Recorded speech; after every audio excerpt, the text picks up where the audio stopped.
Assalamu alaikum wa rahmatullahi wa barakatuh. Kabajamtoota hordoftoota daawwattoota kiyya jirra jirtu bakka jiraattanii sa'a kana keessa isiniin jee alhamdulillah rabbil alamin nagaa kiyya.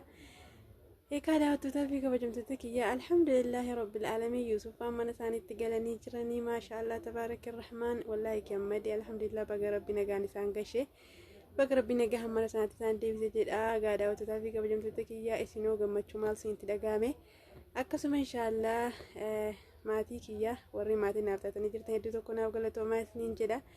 Sabiskiraaybii keessaniin hedduu tokko na jabeessitanii isin negeessanii aamilee natti hortanii hedduu tokko naaf galatoomaa isiniin jedha. Keerii mala keessa naa seentu warri maatii naaf hin taane ammoo daawwattanii seentanii bahutti jirtanii isinillee rabbiin isinirra haa jaallatu. Maatii naaf taana jajjabeessa na cinaa dhaabbadhaa isiniin jedha daawwattootaa fi kabajamtoota kiyya. Eegaa daawwattootaa fi kabajamtoota kiyyaa har'allee hangammachuu obboleewwan kiyyaatiin hin deebi'e keeriyaaniif Yuusuf manatti galanii jiran alhamdulillah rabbil alamin.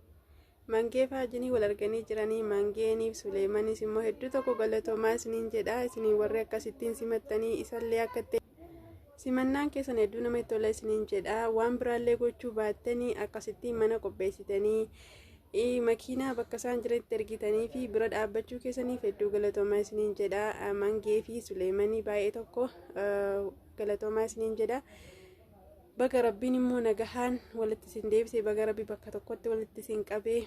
Eegaa Yuusuf kophaan galee gaagartanii jirtanii mujrimtittii fudhatee galee akka godhutti jiru argitanii jirtanii maashaallah tabaarakar rahmaan. Amma yeroo akkas iyyitoo yeroo akkasittiin miila isaarra gadi jettu sana hoo akkasumala akkuma ammas dhukkubuu jiru kana akkuma iyyisiisuu jiru kana ta'u jechuudha. Isaanis wagguuti irra dhaabbattu wagguuti cafattu wagguuti rukuttu akkuma ammaa kana jechuudha. Laalaa ibiddaa abbuma gubate beekaa jedhanii atillee beekiif galaalaa isaa jechuudha. Waan isaan keessa turanii waan isaan ta'aa turanii waan yeroo ati rukuttu yeroo ati isaan darartu akkatti dhukkubbiin itti dhagahamu argii fi siin jenna gafaayyoo keenya jabaa dhugaa rabbi si haa gargaaru. Tomaatiillee rabbi si haa gargaaru, dararaallee rabbi si haa gargaaru. Sititti of naqee situ keessa of buuse namni rabbi qabu waan dhabee tokko hin qabu. Ati siirii kee abdattee waan hedduu yaaddee turte garuu yaadii kan kee hin taane kanuma rabbiitu ta'e jechuudha. Alhamdulillahi rabbil alamin.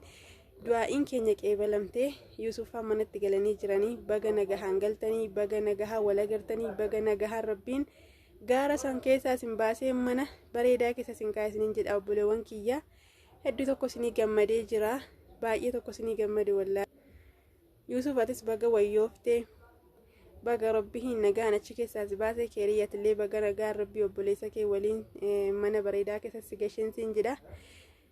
Eegaa obboleewwan kiyya amma itti ganaa ittiin deebi'u jettee kakachuu jirti. Qaalittii kana akka hin amanne mujrimtittii kana akka hin amanne isiniin jedha. Kanaan duras yoo yaadattan daawwattotaa fi kabajamtoota kee yeroo inni qixaaxaa ture wallaahi ittiin deebi'u waanuma siirii jedhamu waliinuu lammata deebi'ee hin dalaguu jettee hedduu tokko watwaataa turte jechuudha yoo yaadattanii. Har'a ammoo karaa keessaniin bahuu ulaa keessaniin bahuu bakka isin dhaabbattan hin dhaabadhu jechuutti jirti. Ammayyuu eegaltee jirti jechuudha. Wanni isin jechaa jirtu kun isiniin shawwadii isiniin jedha yaa Yuusuf yaa keeriyyaa akka isiniin shawwanne gochaa isin jechiseen jechaa jirtu kun akka isiniin shawwanne borillee isinitti deebi'uu teessee qaalittiin kuniin amaninaa isiniin jedha.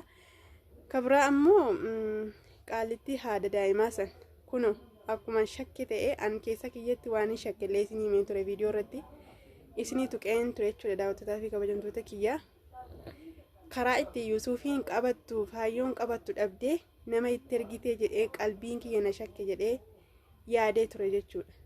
Kunoo waan Yuusuf jedhu afaan isaarraa dhageessanii jirtanii dawaan harkaa fuuchuu dhuftee karaa dhabdee fala wallaaltee na biraa deemtee jechaa ture Yuusuf.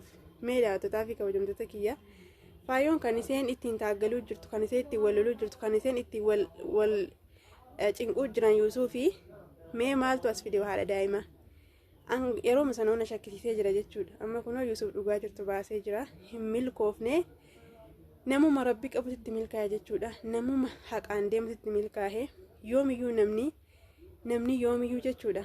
Namni namatti yaadu namni namatti waan hin taane yaadu waan keerii miti waan sharrii yaadu jechuudha. Yoomuu hin milkaa'u wallaahi aduwwiin namaa yoomuu hin milkooftu jechuudha. Faayoo kanarraa barumsa isiniif haa ta'u. warri fakkaatonni faayoo jechuudha hin milkooftan inshaallah milkaa'uuf illee hin teessan jechuudha. Kanaaf iyyuu fakkaattonni faayoo akka hin milkoofne siriidhaan warri deemtan, warri namarratti murtan, warri namarratti yaaddan, warri namarratti shira xaxxan, warri namarratti waan hin taane yaaddanii akka hin milkoofne faayoon barumsa isiniif taatu kun. Garuu namni haqaan deemu, namni rabbi irratti hirkifatee deemu miidhamullee guyyaa tokko bakka yaada hinuma gaha. Daawwattotaa fi kabajamtoota kiyya warri kutannoo qabu, warri rabbi kiyyannaa godhadhee rabbi irratti hirkifatu Yuusuf immoo kunoo barumsa taaf jechuudha. Wallaahi gaara san keessa taa'ee obboleettii isaa qofaa waliin Suleemanii fi mangee ofirraa galchee yaada mataa isaa qofaan waan kana hunda dalagee baga rabbi irra si'aanse, baga irra aanti, baga rabbiin faayoo harka keetti deebise. Guyyaa tokko nin deeffadha jettee turte akkumatti murattetti, akkumatti abdattetti rabbitti abdatte sun kunoo faayoo harkatti sii deebisee jira. Baga milkoofte siin jedha jegna keenya. Namni duriyyuu gochaan osoo hin taane, jechaan osoo hin taane gochuma malee waan biraa miti. Alhamdulillah rabbil alamin baga rabbi hunda keenya nu gammachiise. Akkasii hanga viidiyoo biraa walitti deebinutti assalaamu alaykum warahmatullahi wabarakatuh. Yeroo gaarii naaf qabaadha. Subscribe, like, share gochuun dagatinaa. Share godhaa biraan nagaa isiniin jedha, nagaan naa tura.